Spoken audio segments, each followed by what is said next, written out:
A warm welcome to Lost for Words, a podcast exploring the opinions, glories and the most interesting stories of guests. I am your host Jason, and for episode 21 I am joined by Emma Margaret Currie. Emma is the newly elected chair of the Scottish Young Conservatives, the official youth wing of the Scottish Conservative and Unionist Party, who are currently led by Douglas Ross. Emma speaks to me about her recent election as the chair, an election where she overcame John White, whose story was the subject of episode 12 of Lost for Words. Emma herself is from Stranraer, a small coastal town in Dumfries and Galloway.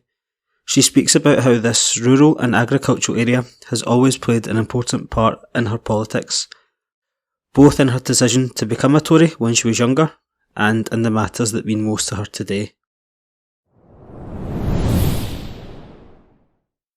A quick housekeeping note before we get started. Please leave a rating or a review wherever you get your podcasts, whether that be Apple, Google, Spotify, Podbean or any other platform. It's the best way the podcast can grow and better content can be produced for you, the listener. It's your listening experience that matters the most. But enough from me, now on to today's episode of Lost for Words.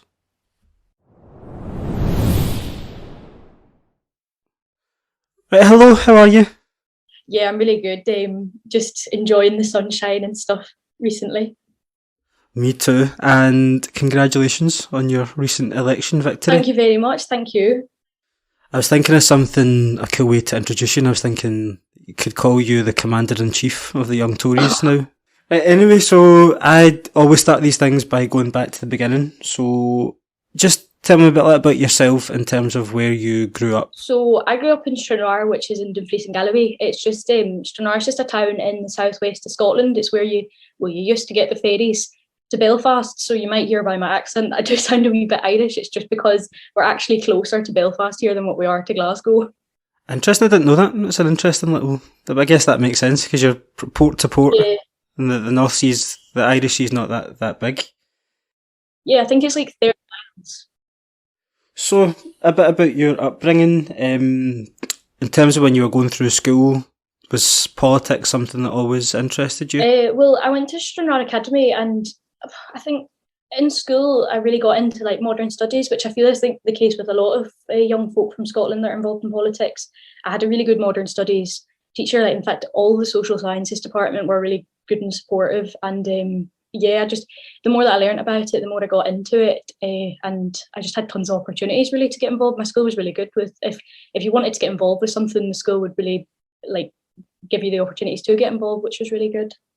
That's good. And what sort of things did the school then sort of allow you to do in terms of politics? Because I say I'm not from that part of the world, so I would have guessed that the politics and the opportunities to engage in certain things would be different to what we would have up here. Well, I know that in my school, we like obviously all over Scotland, there's the Scottish Youth Parliament, and my school put out to like every student like to say, the elections are coming up soon if you would like to put your name down. So I was really encouraged to put my name down for that.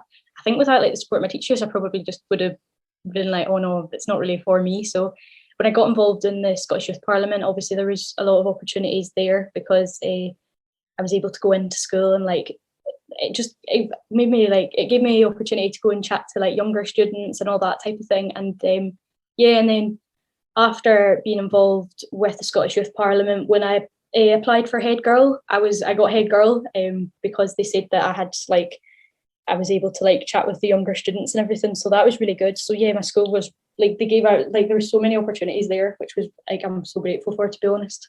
Excellent. And I think I would say I'm a bit older than you, but I think that certainly since the referendum, I think political engagement among young people is much better now compared to when I was at school. So I think at the time of the referendum I was 19 and I left school a couple of years before that.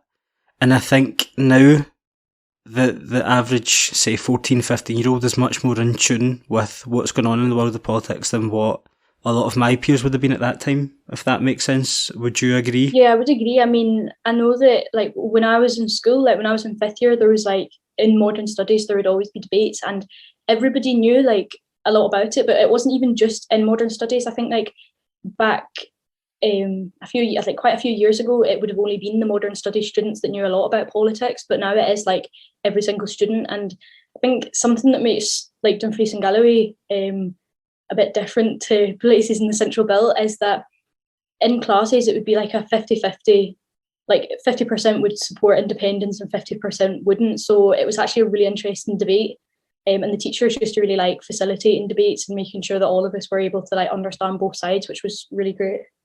I think as well in Dumfries and Galloway, again versus if we put it against the Central Belt, say, I think the things that matter to people in Dumfries and Galloway are going to be different to what matter to someone in, say, Glasgow. Because you'll have a lot of farmer type families and agriculture and rural is important to you, whereas that would be a non-issue to urban type people. Mm-hmm. Yeah, no, like I totally agree. And something that I'm actually really interested in is pushing for rural areas to have the same opportunities as the Central Belt. That's actually what got me first involved with politics. I think I was 11 when there was a cabinet visit to Stranraer, and they were trying to find the views of rural people, and they were saying that they were going to give money to like certain things. And that's when I got really involved in politics, because I realised it was the type of thing that if you got involved with it, you could really make a difference for your local community, that type of thing. So yeah. Excellent. So that was sort of your first involvement and awareness in politics, but what was your reasons for being drawn towards the Conservative Party? Well, I was actually drawn towards the Conservatives because of my former MSP, Alex Ferguson. He's recently passed away a few years ago, but he got me involved in all things politics. I know that after the cabinet visit, I started getting a bit more vocal, and I started trying to volunteer in the community and just really get involved in different things. And he gave me the opportunity to actually go up and tour the Scottish Parliament with my mum and dad, which obviously at a young age, it totally inspired me. It was like a totally different world. I mean, like when you come from Stranraer, it's obviously a small place, and then you go up to like the hustle and bustle of the Scottish Parliament. It was like a different world. So that was definitely what really got me involved. And obviously the fact that he was a Conservative, it just led me further into the Tories. But I think I was actually like leading on from that, I was really inspired by like the collective fight for the union in 2014. Obviously I wasn't able to vote, but I did do some campaigning for it, and I just remember thinking like that it was like the arguments that they were putting forth were things to do with rural needs and rural people, and I just thought that they best related to like what Stranraer needs. It best reflected my needs and my family's needs and my community's needs. One of my questions was going to be, when you think of the Conservatives, who's the person you think of? So would you say it would have been the MSP that you sort of worked for and campaigned alongside, the guy that did recently die? Was it Alex Ferguson, you said? Yeah, it was Alex Ferguson, and I think it's because if you spoke to anybody in my local community, even if you spoke to the strongest SNP supporter, they would still have the utmost respect for Alex. Like, he was very much just a gentleman. Like, he really managed to engage with everybody, and yeah, it was just, honestly, he was just such a great asset to our community, and he just managed to reach out to every single person regardless of their party. So when I think of the Conservatives, I think of him. Yeah, that very much a personal touch and a personal vote would have been strong for him at that time. Yeah, definitely. And I think as well, like, that's why Galloway and West Dumfries still continues to vote Conservative as well, because our now MSP Finlay Carson, he just is very much the same as what Alex was like. He is really just, when he was actually campaigning, he actually said that he was campaigning for the constituency, not his party, which really just, obviously it draws a lot of people in, because I think like nowadays politics is just so emotive, and I think people are just getting so fed up of it, and they just want someone that's just going to stand up for their local area rather than stand up for a party, rather, if you know what I mean. Yeah, that I would agree. I think it is a bit tribal. I think having been through,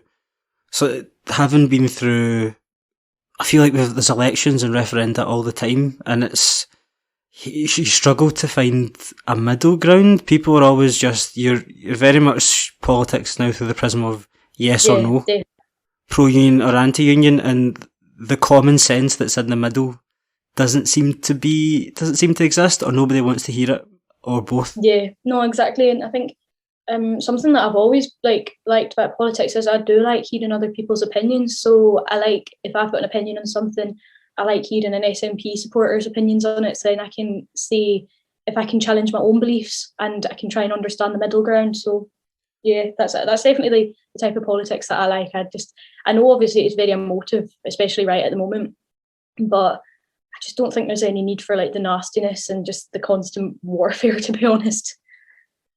I like hearing other people's views, and I like to understand why people vote certain ways, because ultimately, whether I sort of totally denounce someone's train of thought, it's their train of thought and they're entitled to a vote the same way as I am. Yeah, definitely. The world would be a boring place if we all agreed with each other. Absolutely. Right, we'll move on with your involvement in politics, and we'll start off by touching on your uni studying. So what made you decide to study English language, linguistics, social public policy? It's a mouthful, listen to it. I always, when I'm telling people it, I feel like I need to take a massive breath and then say it. But no, I actually initially took English language with politics, and I think it's because I took English language because I'm really interested in like learning how people communicate and how they chat with each other, that type of thing. I mean, I know that a lot of the stuff that I've looked into in English language is like to do with sociolinguistics, so it's looking at the different dialects. For me, politics seemed a lot more about like just exploring political theories and that type of thing, whereas social and public policy was more about exploring social issues and looking at the debates surrounding how to solve them and like looking at the policies that we could put in place to tackle it. So that was really my interest. So I changed my degree from politics to social policy. So, in terms of the content of your degree, how relevant is it to modern day politics, would you say?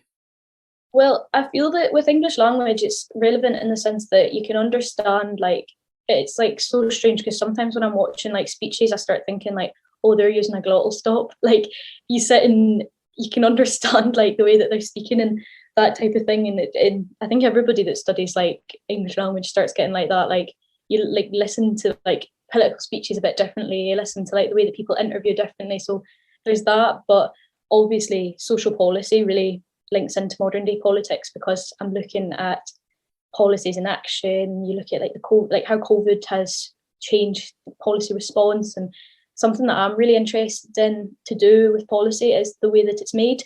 So I, being from Stranraer, I've always found that we get policies get implemented in Stranraer that it's as if it's been made by someone that has no understanding of the issues here. So I like understanding that and like trying to see like what the best way to make policies are and like the consultation behind it. I really enjoyed that part of it all. Anyway, so uni, was that a springboard for you becoming involved in the Conservative Party? Because I guess if you go to uni in Glasgow, that opens you up to the sort of uni political wing of the university, like the parties and stuff. So how did you go from joining university and then becoming involved in politics at the student level? Well, obviously, like as I'd said earlier, that I was interested in politics and the Conservatives before going to uni, but when I went to uni, I was actually at the Freshers' Fair and I was walking about with one of my friends, and they were actually an SNP supporter, and I seen the Tory stall and I was like, I'm going to go and sign up, and they were like, you're not, and I was like, yeah, I think I will, and they were just like, all right, well, make sure I'm not seen with you whilst you're doing it. But I signed up to that, and just from my first like meet that I had with GUCA, that's Glasgow Uni Conservatives, I was so welcomed, and it was really nice. Like, it's just really like nice to meet other people that you can just have like a friendly debate with.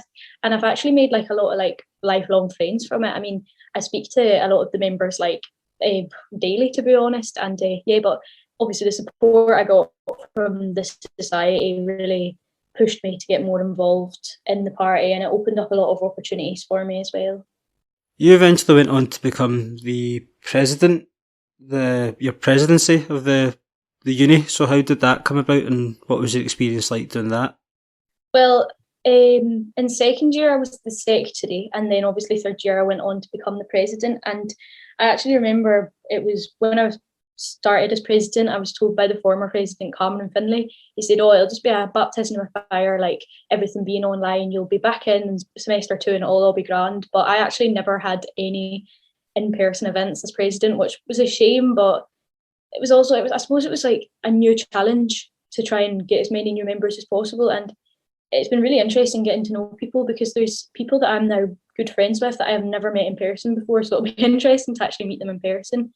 But as president, I was like, it was a really good time. And obviously I met a lot of new people, and I was really proud that I was able to boost the membership, especially with female members. But I think that does just happen when you have a female chair or a president. I think sometimes it just opens it up for more girls to think, oh, well, she's the president, so I'll join.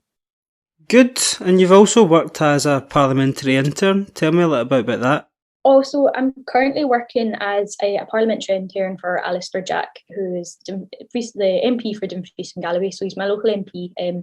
I got involved because I've been volunteering with Alistair, and I've done things with him, like during the general election campaign. I campaigned with him, and I think I'd pestered him so much that he felt that he had to give me a shot. But it's actually really interesting, and I'm really enjoying like learning more about the inner workings of Parliament, and also about my constituency, because so much goes into all of it, and it's like just really interesting seeing how like what we read in the news then gets translated into my area, and I really enjoy seeing that. So what would you say is the most interesting thing or case that you've worked on? It's like, what's the most interesting thing about being a parliamentary intern for an MP?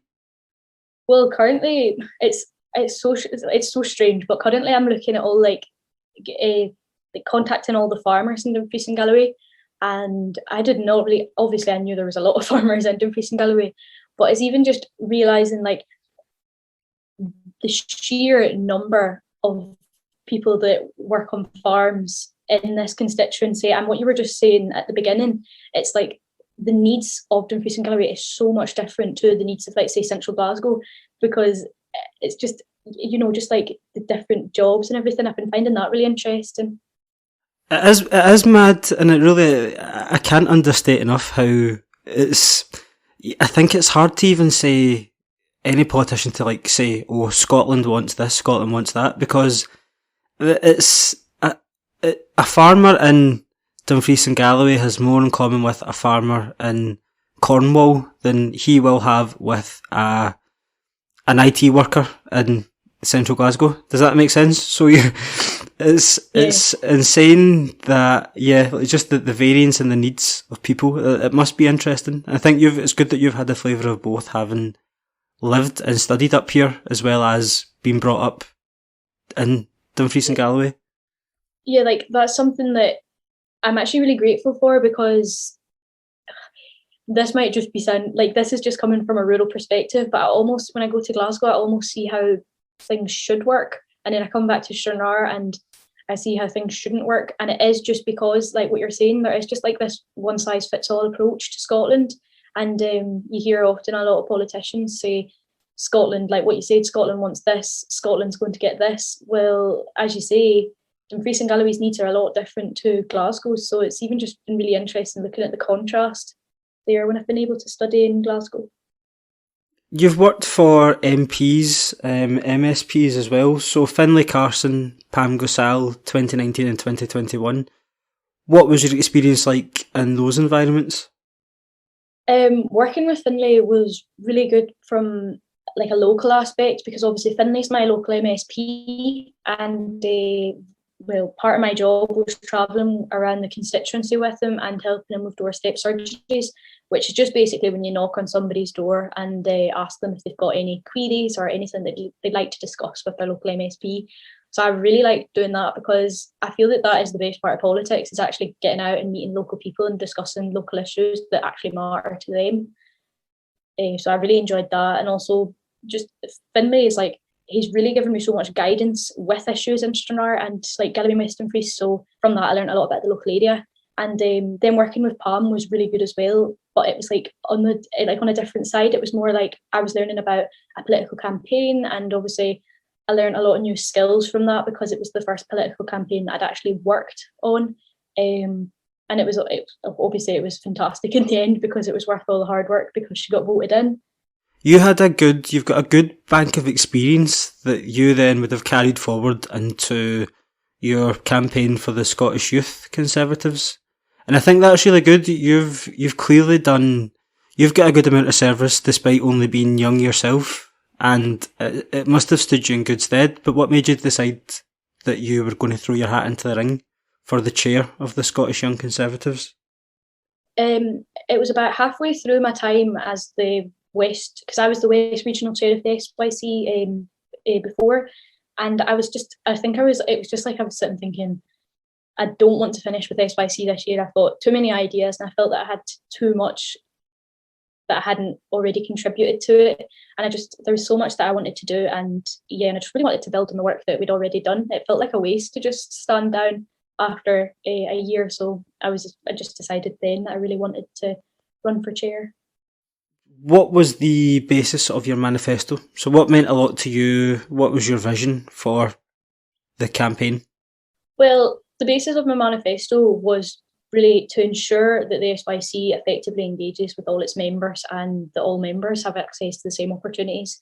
I mean, as you'll know from everything I've been saying, I obviously think that there's a lot more that could be done to involve rural people in decision making, and the same goes for opportunities in the SYC. I think just the way that it works is just obviously because the central belt is where it's the easiest point for people to meet. It's where the most people come from, but there needs to be a lot more done to make sure that no one's being left behind and that everybody's involved in campaigning opportunities and opportunities to learn new skills and events. So there was that, but it obviously wasn't just limited to rural people. It was every single member and just making sure that everybody's as involved as they can be. I want to give an honourable mention, a shout out to John, who you ran against, and I think the campaign, the way that you both sort of went up against each other, it was pleasant and it was polite and there was no nastiness. I think you were both very complimentary of one another. That's something that I noticed, and I think that both of you deserve a lot of credit for that.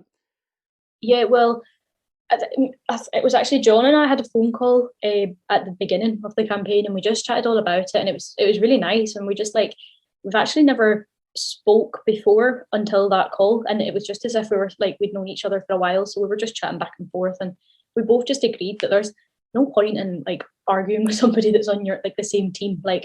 At the end of the day, we both want what's best for the SYC, so we just decided that there was absolutely no point of having internal squabbles over it and making it this big fight. We just wanted to be respectful of each other, and I think in the end, as you say, it was actually really nice. So I guess you've campaigned for you've been the president of the union. You've been the president. You've had the presidency in the uni, and then you've had this sort of campaign to be the chair. What would you say the differences are in campaigning during a pandemic versus campaigning in normal times? It might seem a very simple question, but what was your experience? What made this one different to the things you've been involved in before? Well, I expected it to be a bit different because of the fact that the restrictions are easing, but it wasn't really. A lot of it was just phoning people and messaging and reaching out to people. So I never had to meet anybody in person because, I was speaking to people in Aberdeen and Edinburgh, so that would have been I wouldn't have been able to get up there from Stranraer because that's it's I think to Aberdeen. I think it's about 6 hours away from here, so it wasn't really that different, to be honest. Good. Tell me how you felt when you found out that you had won. So, or can I just start that again? Sorry. So how did it work in terms of finding out the result? I take it there wouldn't have been a count, or would you just have got an email through saying, this is the result? Just tell me a bit about how it worked. Well, yeah, we got emails through to say that, who had got in, but I actually didn't see the email. I actually first seen John's post saying that he hadn't got it. And I remember just reading it thinking, oh, that's such a shame. And I was like, wait, that means I've got it. And obviously it's a cliche, but it was just such a sigh of relief. It was the campaign, although it was just texting and phoning, like I said earlier, it was just such a stress knowing that I didn't have to keep messaging and pushing on at people, and I could actually just relax for the night. So I had a nice night with my mum and dad to celebrate. Lovely, lovely. And now that you are the chair, what's your plan to take the party forward? Well, we had the first SYC board meeting yesterday, and we've actually got a whole load of ideas. The board's great. We all were just bouncing off each other, and it was fantastic. So I won't give away too much, but we've made a pretty sound recruitment and social media strategy, and we're planning the new SYC internship programme and events already. So there's a lot in motion already. But yeah, and so more will be announced as the year goes on. Good, so it's certainly a case of watch this space. Yeah, it really is, yeah. Good. Right, so we'll move on to current affairs and then I'll come back round to speak about the future. So just general, I'm going to bounce a couple of things off you and you tell me your take on them. Firstly, how would you summarise or contrast the UK and the Scottish Government's handling of the coronavirus pandemic? That's not an easy question. Well, obviously the pandemic was unprecedented. I mean, I know that, and this is me speaking as a Conservative, I know that if you went about, say, 2 or 3 years ago and you'd said to Boris Johnson and then Nicola Sturgeon that there was going to be this pandemic, I feel that both of them would have been like, is there? I think it just took everybody by surprise, but I do feel that the UK government done a great job in ensuring that morale was high in the UK. I know that we got that feeling of community spirit from it, and I think that was down to the way that the UK government handled it. And obviously the extra funding, such as the furlough scheme, was absolutely invaluable. I know of a lot of people that they would be in quite financial, they would be in quite a hard place if they hadn't have had that. But although it's felt over the pandemic, and I'm not sure if you know what I mean, but it's felt that the Scottish government has kind of went out of their way to be different to the UK government. Something that sticks out in my head was when Boris Johnson changed the UK slogan to "Stay Alert," and then Nicola Sturgeon went on TV and said she didn't understand what it meant, but then changed it to "Stay Safe" not long after. Okay, interesting. I think that, yeah, they deserves the credit for the furlough scheme. That's the one thing I could certainly say that has made a real difference. I would accept, I think there's a debate to be had about everything all the time, but I don't think anybody in their right mind can put them down for having that scheme in place, because it has saved countless businesses and families. So fair play for that. Can't take that away from them. Yeah. Then we'll talk about the election that just happened this year, the Scottish Parliament one. Everybody in Scotland will now know the result. SNP were one short of a majority. Tories and Labour neck and neck, but a fair bit behind. Where does that leave the country now, regarding independence? I assume you being a Conservative, you'll say that there isn't a mandate, so tell me why there is no mandate for Indie Ref 2. Well, I don't feel that there's a mandate for Indie Ref 2 because the SNP didn't get their majority, and the number of unionist votes actually outweighs the number of nationalist votes when you look at it. So I think support for the union is still the majority, and also not to mention the fact that we're in a pandemic and we really should be focusing on rebuilding and not separation. I think I'd much rather a government that's focusing on education, health, and rebuilding than focusing on dividing the country and separating families that are across the border and things. So then, devil's advocate to the point about the not winning the majority. So what would you say if someone said to you, but SNP plus Green is also a pro-independence party, so if you put the two of them together, that takes you over 65 seats. What would your response to that be? I would disagree, because again, what I said about the fact that the number of unionist votes actually outweighs the number of nationalist votes. And it was never, I think Nicola Sturgeon was actually quoted saying that she wouldn't follow an independent supermajority, she wouldn't use that as a mandate, and so I don't think it is a mandate really. Okay, so then next question. Without mentioning the SNP, what would you say is the positive case for the union? Well, it's just what I said earlier, and what we were saying earlier about the furlough scheme. You just need to look at the support that Scotland received from the union during the pandemic. The furlough scheme was a lifeline, and extra funding got us through it, to be honest. I don't know how we would have done it, and I feel that even independent supporters will even be able to say we did get a fair bit of support from it. Obviously, they'll probably say it in a different way to what I've said it, but I don't think anyone can turn down the fact that we got a lot of support from the union. Name one positive policy that the SNP have brought in. If you had to wring your brain and think of one, what would your one policy that you would say they've done well to bring in? Oh, see, this is going back to my conversation about how I like understanding like what other people's views are. So I like these types of questions because they get me thinking. I support their commitment to work to support the group Time for Inclusive Education. It's because that's all about ensuring that Scotland's education system is LGBT inclusive, which is something that I really support. I mean, being from a rural area and not being straight, that's something that I really agree with. I think that the education should be inclusive to all people and we shouldn't leave anybody out. So that's something that I do support that they've done. Next one, what is your opinion on vaccine passports being mandatory for things like nightclubs and large gatherings? I think it's a tricky one because, I mean, personally, it's causing so much controversy, and I mean, I think they're going to need to look at how they implement it because there's a lot of people that haven't obviously got their vaccinations because of health reasons and things like that. So they're really going to need to look at how it's implemented. So I feel that it's something that I don't know enough about as of yet to fully have an opinion on, but it's something that I would struggle with, to be honest, because I think it does take away personal choice a bit. But I do get at the same time that we all need to be vaccinated to get over COVID. But as I say, I just think that we need to look at the implementation of it because there's some people that can't be vaccinated. So in the lifetime of this current Parliament, so 2021 to 2026, Scottish Parliament that is, what is the role of the Conservatives as the main party of opposition? Well, it's actually, I think the Scottish Conservatives line that they've got right now is to be a strong opposition and Scotland's real alternative to the SNP. So I feel that there's not much I can expand on that. I think the Scottish Conservatives are, and they're already proving themselves to be, the Scotland's only real alternative to the SNP, and they're already doing they're already scrutinising the SNP for a lot of their policies. So I think that that's the role that they're going to play, is that they. Right, then moving on to talk about the future, sort of projecting ahead.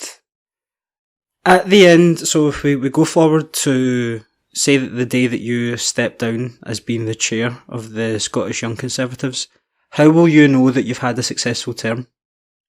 It'll be when all SYC members feel included and listened to, and that if I was to reach out to, say, a random member of the SYC, if they said that they'd felt involved in it, then I would know that I'd done a good job, because that was my whole reason for going in, just to make sure that it was open to everyone and it was accessible to all members. So I think that would be when I would know that I'd had a successful term. Lovely. And just in terms of you personally, as we've now got to level 0 or 0.5, because there's still a few things that are in place that shouldn't be in place, what have you enjoyed most about the restrictions being eased off?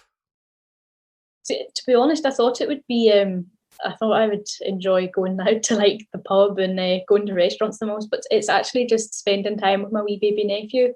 He was born on the 1st of January, so I haven't spent, in his early months, I didn't really get to spend all that much time with him because of restrictions, so I'm loving being able to see him and visit him as much as I can. Oh, what's his name? His name's Robbie. Robbie, shout out to Robbie. Welcome to the world. Born in a tier four baby. Then would that have been? Yeah, right at the height of, or the depths of lockdown.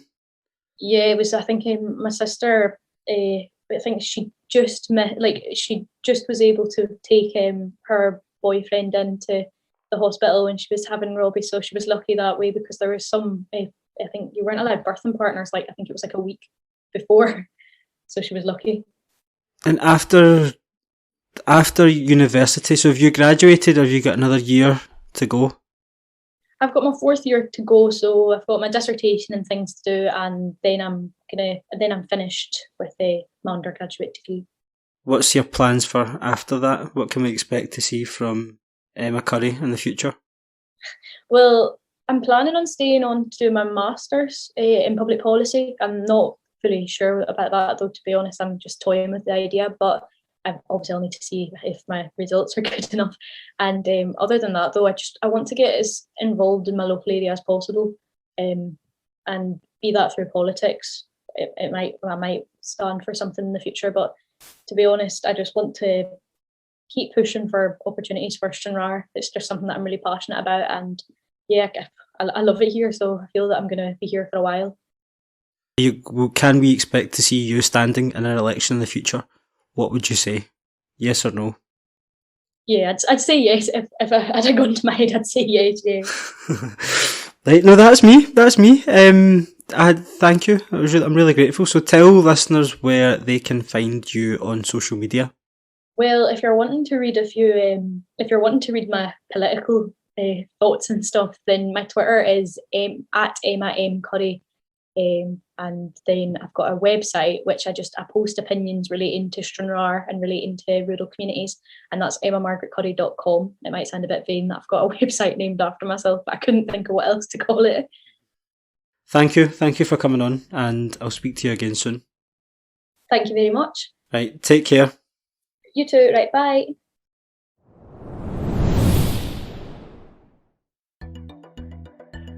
And there you have it. Big thanks to this week's guest Emma for her time.